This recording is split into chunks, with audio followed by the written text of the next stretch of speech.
سلام به رادیو جاده، خوش اومدین. پادکستی که توش قراره به سراغ افراد مشهور صنعت خودروسازی بریم، ایرانی هایی که چه تو داخل کشور چه خارج از کشور رزومه های خیلی خوبی تو این صنعت دارن.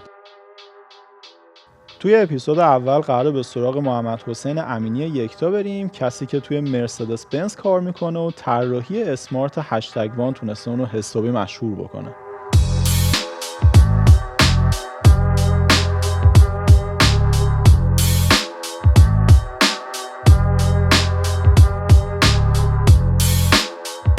قبل از شروع این قسمت تشکر میکنم از شرکت راسا موتور، اسپانسر این برنامه. شرکتی که در سالهای اخیر خودروهای تویوتا، مرسدس، GAC و سوزوکی رو به بازار خودرو ایران عرضه میکنه. وقتی صحبت از واردات خودرو میشه، دو تا موضوع مطرحه. یکی بحث کیفیت خودروهای عرضه شده است که برندهایی که بهتون گفتم اصلا نیازی به معرفی ندارن، و مورد دوم بحث خدمات پس از فروش، جایی که شرکت راسا موتور تلاش کرده در سالهای اخیر خدمات پس از فروش با کیفیت داشته باشه و البته قطعات رو به موقع تامین بکنه. میتونید به وبسایت راسا موتور برای اطلاعات بیشتر مراجعه بکنید. سلام عرض میکنم خدمت مخاطبین رادیو جاده. اولین اپیزود از این پادکست رو میخوایم با آقای محمد حسین امینی یکتا شروع بکنیم، کسی که توی کمپانی بزرگ مرسدس بنز دارن طراحی خودرو انجام میدن و توی کارنامه ایشون طراحی خودرو معروفی مثل اسمارت هشتگ وان هم وجود داره. آقای امینی، خیلی سخت بود به شما رسیدن، یعنی من هفته ها تلاش کردم تا شما راضی کنم الان اینجا بشینیم و با هم بتونیم گفتگو بکنیم. برای مخاطبینی که با شما آشنا نیستن باید بگم که شما تقریبا 2 سال از من بزرگتری، متولد 64 و توی ایران توی تبریز درس میخوندین، بعداً توی تهران با حالا اشخاص معروفی توی طراحی خودرو مثل علیرضا محمدزاده کار کردین، بعداً به میلان رفتین و بعداً طراحی خودروهای حالا مختلف مفهومی مرسدس بنز و بعد اسمارت و اصلا یهو این رزومه شما حسابی پربار شده شو. واقعا شاید کمتر کسی فکر بکنه که کسی که تو ایران یه همچین فعالیتی داره الان داره تو سطح جهانی همچین کاری میکنه. من خیلی خودم واقعا خوشحالم که ما این گفتگو رو و این پادکست رو داریم با شما آغاز میکنیم. اصلا چی شد که آقای امین یکتا شما طراح شدین؟ چی شد به سر از بنز در آوردین و این چالشایی که داشتین تا به اینجا رسیدین چطور بوده؟ اول از همه سلام به شما و به همه مخاطبین عزیزتون. معذرت میخوام به خاطر اینکه یه مقدار طول کشید تا بتونیم پادکست رو داشته باشیم. عذرخواهی میکنم به خاطر اون. من خیلی راه خیلی مستقیمی نداشتم تا اینکه الان جایی که هستم توی مرسدس بنز باشم. تقریبا میتونم بهتون بگم همه چیز خیلی جدی از زمانی شروع شد که آقای نادر فقیه‌زاده که الان مدیر طراحی اواتار هستن برای یه دونه ورکشاپ به ایران اومدن و من اون زمان هیچ ارتباطی با حوزه طراحی خودرو و دوستانی که کار میکردن تو حوزه اصلا نداشتم و اون اولین باری بود که یه سری آدمو دیدم که شبیه خودمن، اون عشق به طراحی، عشق به طراحی ماشین شبیه من دارم. خیلی برام جالب بود و اونجا بود که برای اولین بار یکی از دوستان و دوست عزیز خودم آقای محمدزاده رو دیدم و از اونجا بعد شروع کردیم با هم یه سری پروژه این برای سری پروژه اون بر کار کردیم. ولی من رشته تحصیلیم هیچ وقت طراحی نبود زمانی که ایران بودم. من برای 2 ترم مکانیک خودرو خوندم. بعد از اون تبریز مؤسسه دانشوران تبریز اونجا ریاضی کاربردی قبول شدم و اونجا هم 4 سال بودم تا اینکه هم تو همین زمانی که من داشتم ریاضی میخوندم کنارش کارهای طراحی انجام میدادم، برای خودم اسکچ میکردم، تمرین میکردم و یه سری پروژه ها میگرفتیم اینجا، پروژه‌ای که حالا با دوستان با آقای محمدزاده خیلی هاشو انجام دادیم و بعد از اون یه مسابقه طراحی بود که خیلی از دوستان شرکت می‌کردن، اسمش اینتریور موتیفز بود. بعد با یکی از دوستان آقای نادری یه طرحی اونجا فرستادیم و ما فینالیست شدیم و برای مراسمش دعوت شدیم به آلمان. و من همون توی راهی داشتم میرفتم به آلمان، همیشه تو ذهنم بود یه مدرسه طراحی هستش توی میلان توی ایتالیا و خیلی دوست داشتم که از لحاظ آکادمیک اونجا تحصیلاتم ادامه بدم. و همون وسط به سمت آلمان که میرفتیم من رفتم اونجا به اون مدرسه و گفتم که من میخوام اینجا میخوام درس بخونم. و خب به خاطر اون پیش زمینی که داشتم و اون چیزی که تو رزومم بود، من ریاضی خونده بودم. کی ریاضی میخونه و طراحی ماشین میکنه؟ اول اصلا به من اعتماد نداشتن خیلی. و مدیر اون مدرسه اومد به من گفتش که ریاضی خوندی و طراحی. و یه دونه یه ورقه که یه پاکت نامه بود اینجوری گذاشت جلوی من، گفتش که اینجا یه دونه سوپر اسپورت مید انجین با یه دونه سیتی کار اینجا برام طراحی بکن. بعد منم خیلی عادی گرفتم و شروع کردم اسکچ زدن و اینا. بعد یه نگاه به من کرد، گفت خب اگه همه مدارک درست باشه و همه مدارک رو جور بکنی میتونی از مثلا 2 ماه بعد اینجا شروع بکنی. اصلا نمیدونستم باید چی کار بکنم، اون موقع آمادگی هیچی رو نداشتم. که خلاصه برگشتم ایران و خیلی سریع بعد یه سری امتحانا رو میدادم، مثلا امتحان آیلتس رو میدادم برای زبان تا اینکه ویزامو میگرفتم تا اینکه بتونم بیام ایتالیا. و توی ایتالیا اونجا 1.5 سال من تو مقطع کارشناسی ارشد اونجا تو طراحی خودرو کار کردم و زمانی که داشت درسم تموم میشد احساس کردم که جای بیشتری هست، به خاطر اینکه من بک‌گراندی تو حوزه طراحی نداشتم تو قسمت آکادمیک. گفتم جا هنوز بیشتر هست برای پیشرفتم و برای اون مستر دومم توی دانشگاه فورسهایم آلمان اونجا اپلای کردم که اونجا هم امتحانش دادم، قبول شدم و بعد دانشگاه فورسهایم هم من اون کارشناسیمو شروع کردم، کارشناسی ارشدمو شروع کردم و تو ترم دومم بود که ما همیشه موقعی که آخر هر ترممون میشه یه نمایشگاهی داریم اینجا توی فورسهایم و اون نمایشگاه ما کارامون رو نمایش میدیم و از سمت شرکت‌های خودروسازی همیشه میان بازدید میکنن. الان کاریه که من خودم الان انجام میدم تا ببینن کسی رو پیدا میکنن که برای مثلا کارآموزی یا برای اینکه اسپانسر تزشون بشن اونجا میان بازدید میکنن، یه سری آدم انتخاب میکنن. که من اونجا بود که رئیس قبلیمو آقای گبهارت اونجا دیدم، یه مقدار با هم صحبت کردیم. من از اون خیلی خوشم اومد، اون از من خوشش اومد، از کارهای من خوشش اومد و گفتش که من علاقمندم که بیام مرسدس برای کارآموزی یا نه. و از اونجا دیگه همه چی شروع شد. من اول کارآموزی انجام دادم، تو دوران کارآموزی بهم پیشنهاد دادن که تزم اونجا انجام بدم تو مرسدس بنز و بعد از اینکه تزم انجام دادم همونجا من استخدام کردم. من قبل از اینکه باقی سوالاتو ازت بپرسم، خیلی واقعا سوال داریم در مورد شما. من به عنوان یک کسی که سالهاست دارم تو این صنعت کار میکنم، خب دورادور کار شما رو دیدیم، ولی یکم توی این اپیزود میخوایم خودمونی تر باشیم، یکم بعد شخصیتی خودتون رو بیشتر بشناسیم و اگه اجازه بدی برای اینکه یکم راحت تر باشین من شما رو حسین صدا کنم ممنون میشم. خواهش میکنم. میخوام بدم یه طراح ایرانی تفاوتش با یه طراحی که داره تو آلمان کار میکنه چی؟ حالا بغیر از این که هر دوشون قطعا قهوه زیاد میخورن، ولی خب تفاوت کار کردن کلا تو ایران و آلمان تو حوزه شما چیه؟ اول اصلا من قهوه خیلی زیاد نمیخورم، من خیلی علاقمند به آبم. آب نوشیدنی مورد علاقه منه. ولی دوستان اونا هر روز از صبح که شروع میکنیم به کار همش لیوان قهوه دستشون و همش دارن قهوه میخورن. این سوالی که الان پرسیدین و این نه فقط در مورد خود طراحا، در مورد خود شکل طراحی، خودش شکل اون طراحی محصولی که هست. مثلا میگن این محصول برای فلان کشور ساخته شده.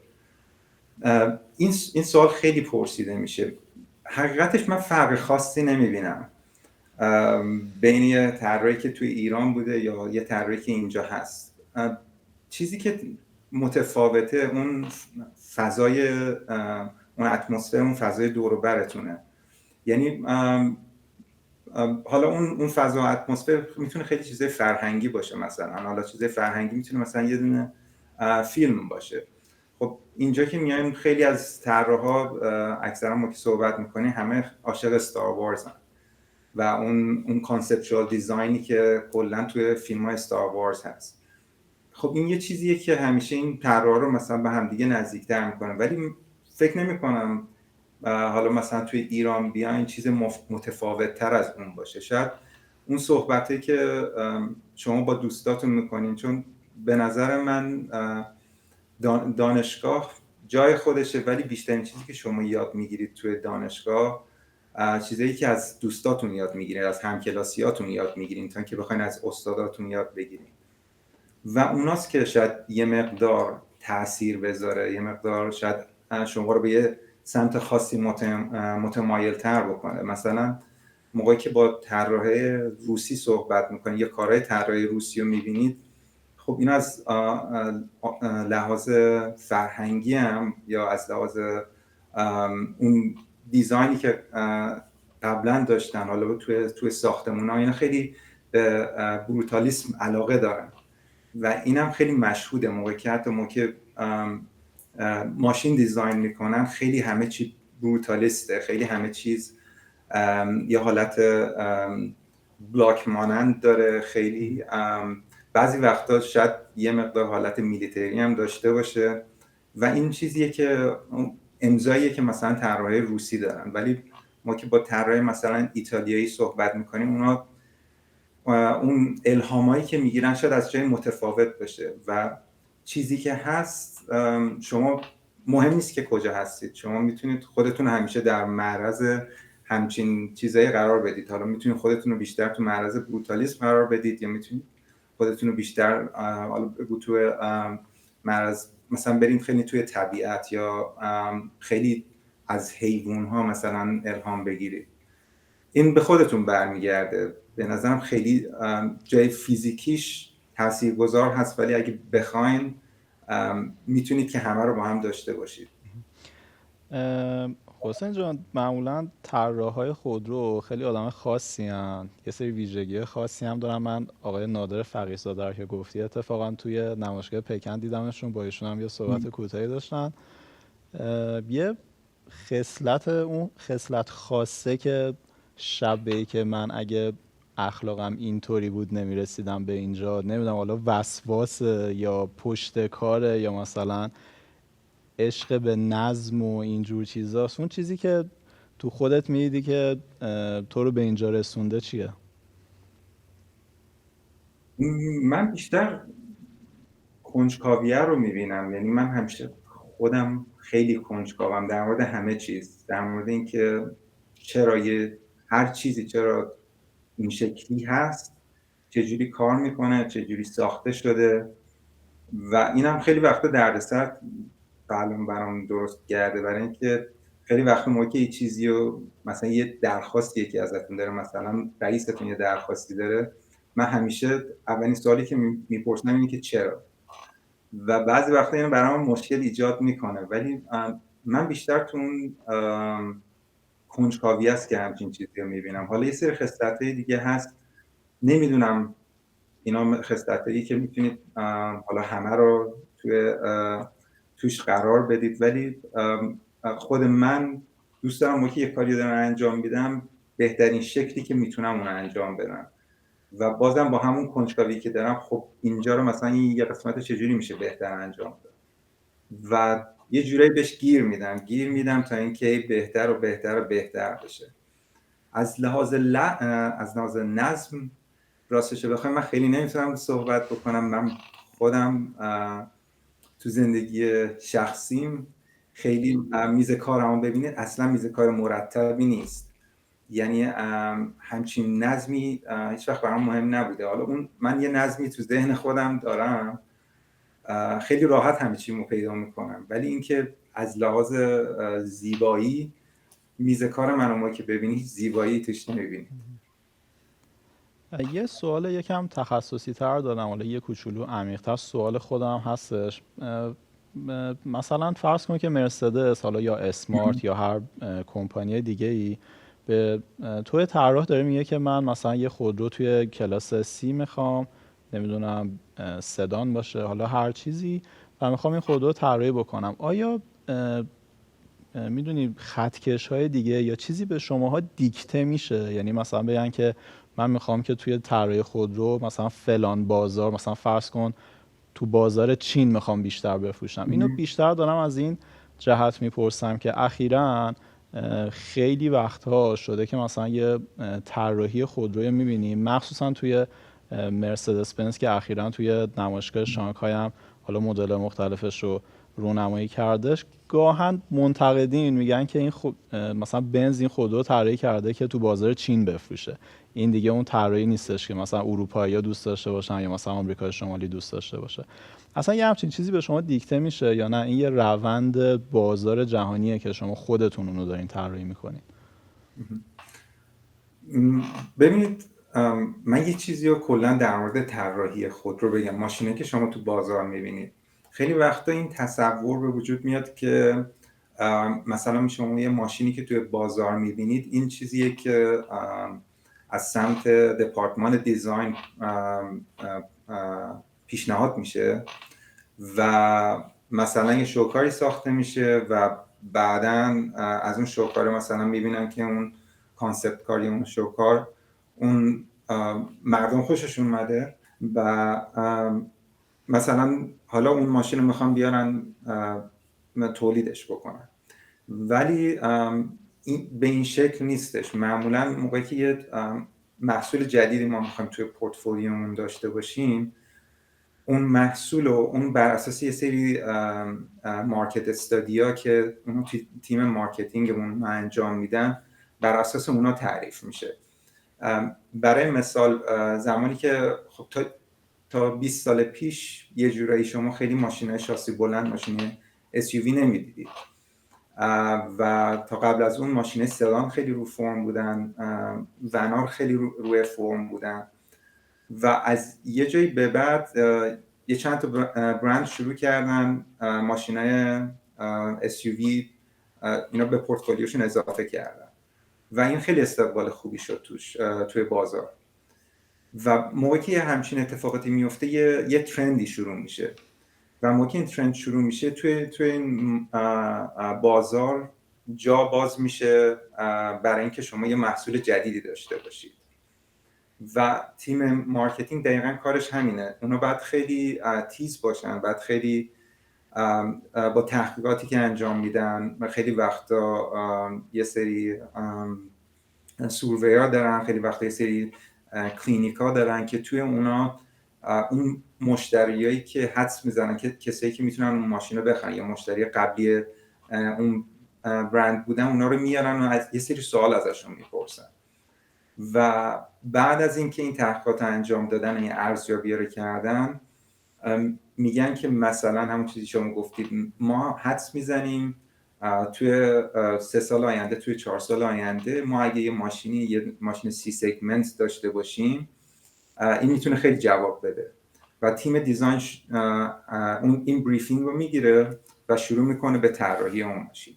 و حالا بسته به بازاری که شما میخواین این ماشین رو فروش داشته باشید، بعضی وقتا یه سری از ماشین هستن مثلا گلوبالن، توی همه مارکت فروخته میشن، بعضی وقتا هست مثلا میگن برای بازار آسیا، حالا مخصوصا چین و اروپا، بعضی وقتا فقط برای بازار آسیا یا فقط برای بازار چینه و بر اساس اون یه سری چیزا تعریف میشه. اینکه حالا دیکته بشه، خیلی دیکته این فکر نمی‌کنم لغت درستی باشه که حالا دیکته میشه بهمون، ولی میگن که ما برای همچین یوز کیسی همچین ماشینی میخوایم و حالا ما میتونیم از سمت خودمون توی دیزاین یه مقدار تحقیق بکنیم، ببینیم که حالا با اون فرهنگ، با چیزایی که اونا نیاز چه چیزایی بهتره این ماشین داشته باشه. برای مثال مثلا شما اگه چین سفر بکنید، تمام ماشینایی که از برنده مثل ماشین سدان، مخصوصا از برنده مثل مرسدس بنز، مثل بی ام و، مثل آودی، تمام ماشینی که شما میبینید اینا با لانگ ویل بیسن، یعنی یه مقدار ماشین چرخاش از همدیگه فاصله بیشتری دارن و یه مقدار ماشین استریچ شده. دلیلی که این هست توی بازار چین شما ماشینا رو بیشتر لانگ ویل بیس میبینید و برای اون بازار طراحی شدن، اینه که چینی‌ها مثل ما خیلی با خانوادهشون ارتباط نزدیکی دارن و اکثرا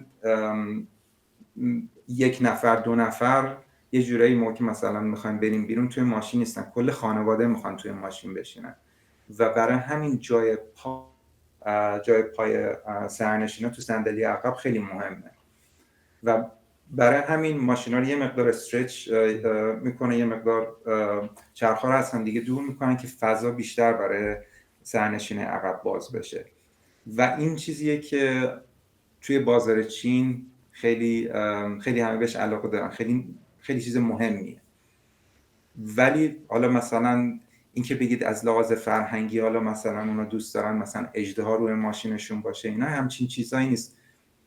یه سری فکته که بر اساس این فکت این تصمیم رو گرفته میشه. حسین، طراحای خودرو امضا دارن مثل معمارا، یعنی سعی میکنن توی طراحی خودرو یه طوری امضای خودش رو یه جا نشون بده؟ طراح خودرو هم آره خیلی بعد طراح خودرویی که امضا دارن خیلی طراح خوبی هن. یعنی اونایی که خیلی ماشین ازشون اومده بیرون، این ماشینا به یاد موندنی شدن، اونا معمولا طراحی هن که خیلی چجوری میشه بهشون گفت، به حالت آیکون با اینا رفتار میشه. مثلا مثل مارچلو گاندینی یه طراحی بود که واقعا امضا داشت. هر ماشینی که طراحی میکرد شما میفهمیدید که این ماشین به وسیله گاندینی طراحی شده. یا زمانی که مثلا توی مرسدس بنز مثلا برونو ساکو، اون هم واقعا امضای خودش رو داشت. البته اون به عنوان مدیر طراحی بیشتر کار میکرد تا به عنوان خود طراح باشه، ولی همیشه یه چیز مشترکی، یه رد پایی میتونید پیدا بکنید زمانی که با همچین طراحی سر و کار دارید. من خودم کارهای پیتر شرایر خیلی دوست دارم، یعنی تو هر شرکتی که رفت قشنگ یه انقلابی تو طراحی ایجاد کرد. پیتر شرایر خیلی اونم واقعا مثال خوبیه. موقع که کارهایی که زمان پیتر شرایر انجام شده، حالا مثلا زمانی که توی کیا بود، موقع که به اون ماشین نگاه میکنی، اینا همه یه وجه مشترکی همشون با هم دیگه دارن، همشون توی خانواده تعلق میگیرن، با اینکه ظاهرهای خیلی متفاوتی از هم دیگه داشتن. اینجوری نبود که حالا بگیم که یه ماشین سگمنت بالاتر این ماشین سگمنت پایینتر، فقط یکم کوچیک‌تره. واقعا با هم دیگه متفاوت بودن و این درسته، اون همچین طراحی میتونن امضای خودشون رو داشته باشن. یه سوال میخوام بپرسم، خب قاعدتا سوال خیلی از مخاطبین ما هستش. تو خودت به عنوان کسی که سالها توی این حوزه کار کردی و یه همچین رزومه‌ای داری و اسمارت هشتگ کار خودته، طراحی خود آمریکایی رو بیشتر میپسندی؟ حالا تو اروپا ایتالیایی ها رو بیشتر میپسندی یا فرانسوی ها یا آلمانی ها حتی، یا اصلا چینی ها الان دیگه طراحی خوب دارن انجام میدن؟ اول از همه من هر کدوم زیبایی خودشو داره. یعنی اینه که مثلا توی خود ایران هم که سفر میکنی، هر جای ایران که میرید زیبایی خودشو داره. یه جا سبزه، یه جا حالت صحرایی داره، یه جا حالت ساحلی داره. هر چیزی زیبایی خودشو داره. خیلی اینا رو مقابل همدیگه من نمیبینم. خیلی اینا چجوری بهتون بگم، اینا همدیگه رو کامل میکنن و من خودم برام خیلی مهم نیست حالا این ماشین آمریکایی باشه، این ماشین آسیایی باشه، اروپایی باشه. بیشتر خود اون طراحی هست، همون محصول است که من بهش علاقمندم. مهم نیست از کجا اومده باشه و مطمئنا ما که متوجه میشیم مثلا این یه طراحی مال یه برند آمریکاییه و اونو توش میبینی، اون قشنگترش هم میکنه. و به همچنین طراحی خودروی چینی ما که الان نگاه میکنید، البته این هم بگم که الان خیلی این فضای طراحی خودرو خیلی فضای بین المللی شده. یعنی خیلی از شرکت‌های چینی اینجا توی اروپا، توی مثلا توی آلمان، اکثرا توی مونیخ یا توی ایتالیا، توی تورین، اینا دفترهای طراحی دارن. دیزاینرهایی که باشون کار میکنن لزوما فقط دیزاینرهای چینی نیستن، از همه جای دنیا دیزاینر برای برند چینی کار میکنن. و خب این هم خیلی بازم این طراحی‌های حالا مثلا آلمانی یا چینی یا فرانسوی، اینا خیلی به هم دیگه نزدیک کرده، به خاطر اینکه همون آدمان فقط حالا شاید تو جای متفاوت تری باشن یا برای برند دیگه بخوام کار بکنن. یه مقدار دیگه الان به نظرم چند سالیه که شاید اونقدر مثل قبل تفاوت خیلی عمیقی نبینید بین این ماشینی که چینیه، بین ماشینی که حالا چینی لزوما فقط چینی نه، آسیاییه، اروپاییه یا آمریکاییه. ببین فکر می‌کنم خیلی داری محافظه‌کارانه جواب میدی. من خودم بخوام خیلی راحت به جواب بدم، من کماکان فکر می‌کنم آلفا رومئو فوق‌العاده است طراحی‌هاش. یعنی خودروی مثل فورسی یا آلفا رومئو جولیا به نظرم اسطوره‌ن اصلا از نظر طراحی. یا من خودم خیلی طرفدار BMW ام، ولی کماکان میگم که آودی خیلی بهتر بلده چطوری یه ماشین خوشگل طراحی بکنه. ولی خب تو خیلی داری دیگه محافظه‌کارانه و اصلا سعی میکنی که تو حاشیه نری. نه، بحث محافظه‌کارانه نیست. میگم منم از هر علاقه شخصی خودم بگم، منم از هر برندی مثلا این ماشین رو دوست دارم، یه ماشین دیگه دوست دارم. به هر حال هیچ دیزاینی اینجوری بگم، هیچ دیزاینی وجود نداره که بتونه برای تمام آدما یه شکل به نظر بیاد و خوب به نظر بیاد. یه سری ماشینا هستن که یا یه سری طراحی‌ها هستند که اینا شاید برای شما خیلی جذاب به نظر بیان و برای من اصلا جذاب نباشن. و یه چیز خیلی مثلا ساده بگم، من خودم به شخص سیتروئن کاکتوس عاشقشم. به نظرم خیلی ماشین قشنگی، خیلی دیزاین خوبی داره، البته قبل از فیس لیفتش. ولی این ماشین اصلا توی فروش موفق نبود و خیلی از دیزاینرها هم این ماشین رو دوست ندارن. شاید اون شکلی که من نگاه میکنم از پرسپکتیو من این متفاوته، یه چیزی جذابیه برای من کلا اون کانسیستنسی که این ماشین داره، حالا هم توی ایدهش هم توی دیزاینش رو خیلی دوست دارم. ولی شاید برای یکی دیگه این متفاوت باشه. یا یه مثال دیگه بزنم که قبل از فیس لیفت و بعد از فیس لیفت، مثلا جگوار اف تایپو من قبل از فیس لیفتش بیشتر دوست دارم، خیلی به نظرم ماشین جذابیه. من بعد فیس لیفتش مثلا چراغ ماشین خیلی باریک شده، من خیلی بهش علاقه خاصی ندارم، ولی خیلی از دوستام هستن که همینجا با هم دیگه کار میکنیم، اونا بیشتر فیس لیفت رو ترجیح میدن. برای همین محافظه کارانه من اسمشو نمیذارم، این خیلی خیلی چیز شخصیه به نظرم. و شما طراح خوبی هستی که بتونی این وجه مشترکا رو بیشتر کنار هم بذاری و یه چیزی طراحی بکنی که حالا بگی که مثلا برای 70% 80% آدما این چیز جذابیه. من یه چند تا سوال دارم و میخوام ازت که جوابای خیلی کوتاه و مستقیم بهم بدی. به نظرت بدترین و بهترین طراحی تو طول تاریخ صنعت خودرو کدوما بودن؟ واو، بهترین طراحی، من خیلی ماشینا رو دوست دارم که بخوام یکی رو به عنوان بهترین انتخاب بکنم. خیلی ماشینا هست، میتونیم از مرسدس بنز گالوینگ شروع بکنیم به مرسدس بنز پاگودا، بعد جگوار ای تایپ، بیان جلوتر لامبورگینی کونتاش، لامبورگینی میورا، برای هر برندی که بگید من یه ماشینی توی ذهنم هست. حالا اگه بخوای یه دونش رو انتخاب بکنی کدومه؟ من همش رو انتخاب میکنم، یه دونه نمیتونم بعد انتخاب جا کنم، ولی نداریم دیگه، یکی رو فقط میخوایم.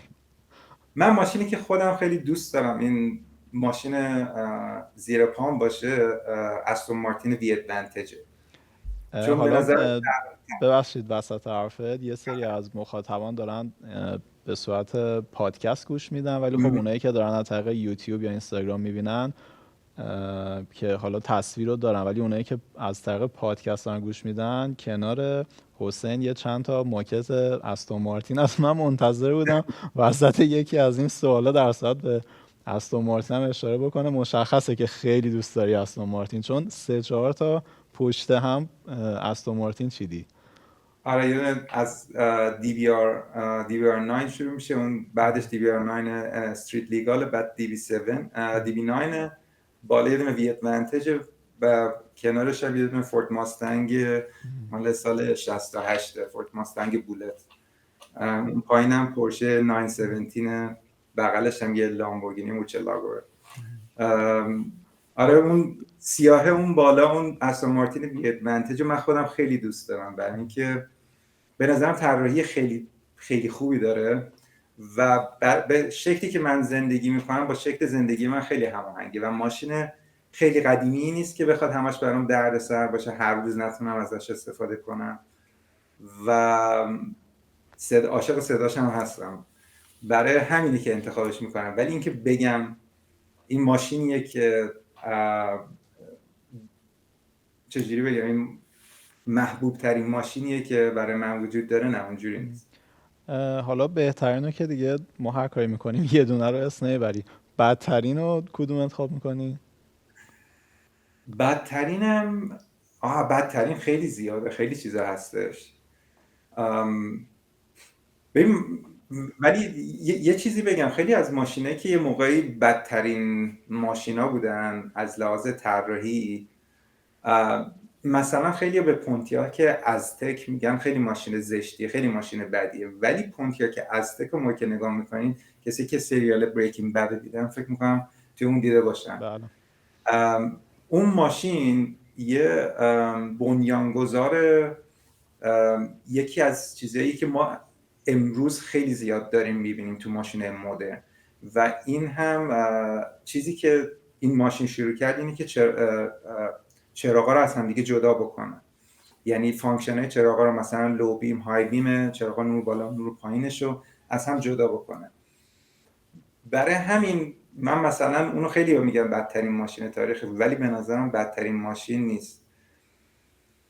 ببین ماشین بد برای من ماشینیه که موقعی که بهش نگاه میکنی بعد از 2 دقیقه یادت نیست به چی نگاه کردی، و اینم شامل خیلی ماشینا میتونه بشه.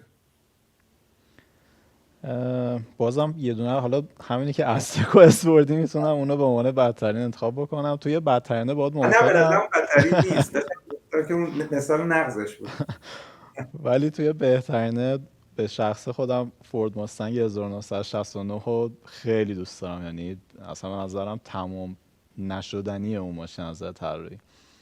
درسته، منم خیلی خوشم میاد.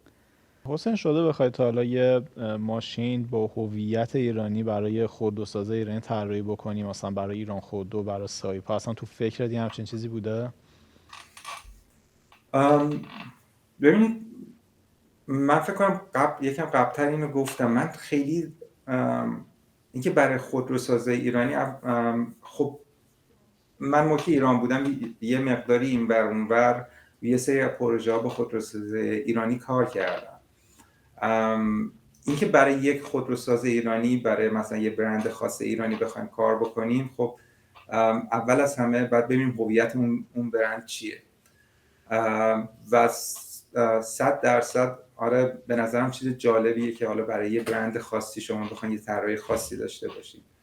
ولی اینکه حالا مثلا بگیم برای بازار ایران یه خودرو خاصی طراحی بکنیم، من خیلی فرق خاصی بین مثلا بازار ایران با بازار یک کشور دیگه، مثلا یک کشور همسایه برای مثال نمیبینم، برای اینکه اول آخرش هممون میخوایم توی ماشین بشینیم، از نقطه A بریم به نقطه B و حالا برای این مسیرمون یه سری چیزا نیاز داریم. حالا توی یه سری از کشورها مثلا مثل ایران شاید شما جای بار بیشتری نیاز داشته باشید یا ماشینی نیاز داشته باشید که حالا بر اساس شرایطی که جاده‌های ما دارن یا بر اساس اون جغرافیایی که ایران داره شاید یه ماشین قرص و محکم‌تری باید باشه.